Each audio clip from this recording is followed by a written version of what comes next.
Hello, everybody. Welcome back to Mon Carnet de Poche. I am Steven. I am your amateur historian for the moment being. Um, it's been a while. I hope you're all doing well. I want to apologize to begin with for being a little bit radio silent this past bit, past few months. Life has been very hectic. I actually recently started a new job, which is great. I love it. I'm very thankful. I'm excited for what it is that I'm doing, but it's definitely kept me busy. And with everything going on here in the US, life has felt very chaotic, especially for someone like me who is brown. But, anyways, I'd love to talk about politics and what's been happening, but I'll save that for another video. Today, I actually want to get back into sharing some of my personal research with y'all. I've been diving into a great book recently. It's called The Great Festivals of Colonial Mexico City by Linda A. Curcio. And it's a very fascinating book that explores how power and politics were literally performed in early Mexico City through massive public festivals. And honestly, the drama in it is very solid. It's a solid 10 out of 10. Colonial officials back then definitely knew how to put on a show, and I kid you not, a literal show. And I'll dive deeper into that. But yeah, so we'll get into that, and it's actually going to begin. Well, I'm going to start in 1624 because that's kind of where the book kind of starts, and yeah, so the drama of 1624.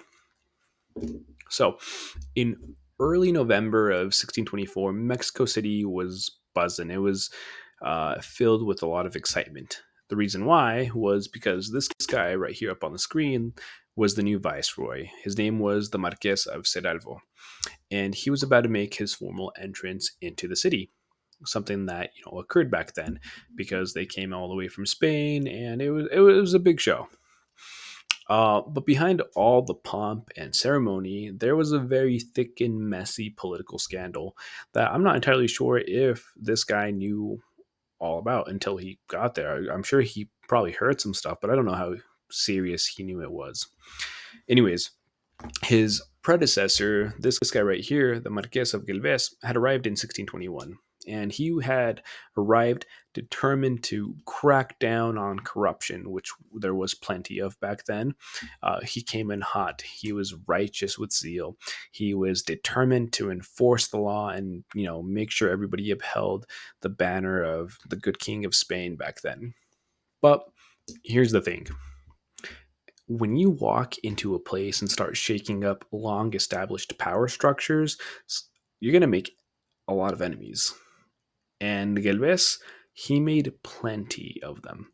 Um, he literally alienated everyone from local officials to the city council to even the most powerful man in the city, who was the archbishop, this guy right here. His name was Juan Perez de la Serna. Things got so bad that Gilves actually exiled the archbishop, and then the archbishop responded in the most Catholic way possible, which was to excommunicate him. Which, if you're not familiar with that term, it just means that he kicked him out of the church officially, per se. Um, yeah, we'll keep it at that. But yeah, so that happened, and it kept on getting worse. It got to the point where priests in the entire city were calling Gelves from the pulpits of their churches a heretic, and it got to the point where a full blown riot, the riot of 1624, forced him out of power. And it just was not a fun time for this guy. I feel bad for him because I think he came in with a solid mission, from what I understand. He wanted to really make the colony grow. He wanted to root out a lot of issues that were limiting the growth and the potential of the colony. But special interests, man, they they get us in all centuries. Um, so, anyways, by the time Cerralvo rolls into town, the elites of Mexico City, they were ready to celebrate. They spent months planning his welcome. They were pulling out all the stops with paintings, fireworks, parades, and I kid you not, even a jousting tournament, which I think is awesome. I mean, I would have loved to have seen one. I've never seen one, but just the concept of it is cool. Anyways, that's how far they went. They pulled out a jousting tournament. So this wasn't just a party; it was a statement. It was a power and political statement. It was a way to justify what they had just done to Marquez Galvez, and more importantly, it was to reclaim their power. That's the statement they were trying to make. So, uh, so yeah, so this festival was a political theater. But one of the things we have to understand is that they weren't just about celebrating Viceroy. I think that was just the excuse, the need to throw these festivals were they were tools of political propaganda. And actually, in the book, Curcio-Nagy points out that these festivals were a way for Spanish officials to maintain control over the city's very diverse, very growing, and very angry population. Oh, and very poor too. Might I just add that? Um, and I actually talk about this in other videos that I have made. I highly recommend you go through them so you can better understand the social structures and kind of the whole scene of society back in colonial Mexico City. But I just want you guys to think about it. Colonial Mexico City was a melting pot. You had Spaniards, you had indigenous people, you had mestizos, you had Africans, you had all sorts of mixed people who were classified under different categories under the castas system. Here we go. Here's an image that there was just so much diversity in Mexico City that it made the colonial officials very nervous. They feared rebellion, and with great reason. They realized that they were outnumbered, and so it's crazy because they actually saw a lot of uprisings during the 1600s because well, it's very complicated, but there was quite a few rebellions, including the riot of 1694, no, 92, 1692, my bad, and the 1624 riot, as well as other several ones throughout the colonies. But yeah, it was not pretty, and they feared that it was real. They saw their buildings be burnt, they saw people killed, they saw their economic system halted, and so they needed to control people. So, to prevent unrest, officials used festivals to promote a shared colonial identity. These events were definitely what I would assume was a sensory overload. At least to me, it would be, because they were filled with music, dance, fireworks, and grand performances. They were designed to stir up emotions and, ideally convince the people, the public, the plebes, that the colonial government was benevolent to an extent, and more importantly, that it was in control. So, um, it's actually kind of how modern governments use national holidays or big public events to promote unity and reinforce national identity. I know in Mexico, we have that big military parade during Independence Days to promote that national unity. As well as here in the U.S., the Fourth of July is actually a really great example of it. It isn't just about fireworks; it's a celebration of American identity. So, in colonial Mexico City, festivals served a similar purpose, but were a little bit more theatrical than just, having a barbecue in the backyard and going to a parade. Uh, yeah. And here's a little depiction to kind of show how some of these celebrations went about in Mexico City. So, behind the scenes, we have to talk about the organizing of the festival. Uh, Now, we have to ask ourselves, who organized these massive productions? And the answer is pretty simple, actually. It was the city council, which was made up of wealthy criollos or Spaniards born in the colony who handled most of the planning. These guys saw festivals, um, sponsorship as, kind of both a civic duty and an opportunity to definitely show off their wealth and power. Think of it as a glorified pissing contest of the 1600s. They hired local artists and writers to design what it's actually kind of cool, but they would design these triumphal arches, which were massive. It was a big show of glamour. They also choreographed performances, and they would write these elaborate festival scripts that just kind of held everything together. And they paid handsomely for it. It was not cheap at all. Actually, according to the book, Curcio talks about how the festivals cost so much that they often justified the expenses by saying it was necessary to keep the public happy and to prevent unrest, which, to be honest, was a very big concern and a justifiable concern to them. But it was that's how they had to justify spending so much money.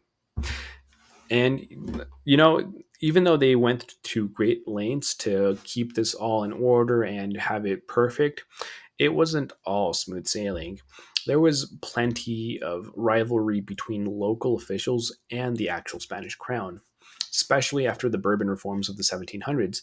These reforms aimed to tighten control over the colonies, leading to clashes over, I kid you not, how festivals ought to be designed and what message they should convey.